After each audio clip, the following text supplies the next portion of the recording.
ನಿಮ್ಮ ಅಭಿಪ್ರಾಯ ಏನು? ಇವತ್ತು ನಮ್ಮ ಬದುಕಿಗೆ ಬೇಕಾಗಿರ್ತಕ್ಕಂಥದ್ದು, ನಮ್ಮ ಭವಿಷ್ಯವಾದ ಮಕ್ಕಳಿಗೆ ಬೇಕಾಗಿರ್ತಕ್ಕಂಥದ್ದೇನು? ಒಳ್ಳೆ ಶಿಕ್ಷಣ, ಒಳ್ಳೆ ಆರೋಗ್ಯ, ಒಳ್ಳೆ ಜೀವನ, ಉತ್ತಮವಾದಂತ ಒಂದು ವಾತಾವರಣ ಬೇಕು. ಆ ನಿಟ್ಟಿನಲ್ಲಿ ಈ ರೀತಿಯಾದಂತಹ ಸಾರ್ವಜನಿಕ ಸ್ಥಳಗಳಲ್ಲಿ ನಿರ್ಬಂಧನೆಯನ್ನ ಹೇರ್ಲಿಕ್ಕೆ ಅವಕಾಶಗಳು ಇದೆ ಅಂತ ನಾನು ಭಾವಿಸ್ತೇನೆ.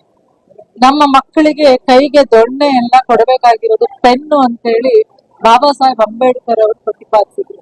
ನಾನು ಬಾಬಾ ಸಾಹೇಬ್ ಅಂಬೇಡ್ಕರ್ ಅವರ ಒಬ್ಬ ಫಾಲೋವರ್. ನಾನು ಅಂಬೇಡ್ಕರ್ ಇತ್ತು. ಇವತ್ತು ಬುದ್ಧ ಬಸವ ಅಂಬೇಡ್ಕರ್ ಅವರು ಹೇಳಿರೋದು ಏನ್ ಹೇಳಿ, ಇವತ್ತು ನಮ್ಮ ದೇಶಕ್ಕೆ, ನಮ್ಮ ನಾಡಿಗೆ ಯುದ್ಧವಲ್ಲ ಶಾಂತಿ ಬೇಕು ಅನ್ನೋದನ್ನ ಸಾರಿದ್ದಾರೆ. ಶಾಂತಿಯ ಮಾರ್ಗದಲ್ಲಿ ನಾವೆಲ್ಲರೂ ನಡೆಯೋಣ, ಒಗ್ಗಟ್ಟಿನ ಮಂತ್ರವನ್ನ ಪಠಿಸೋಣ.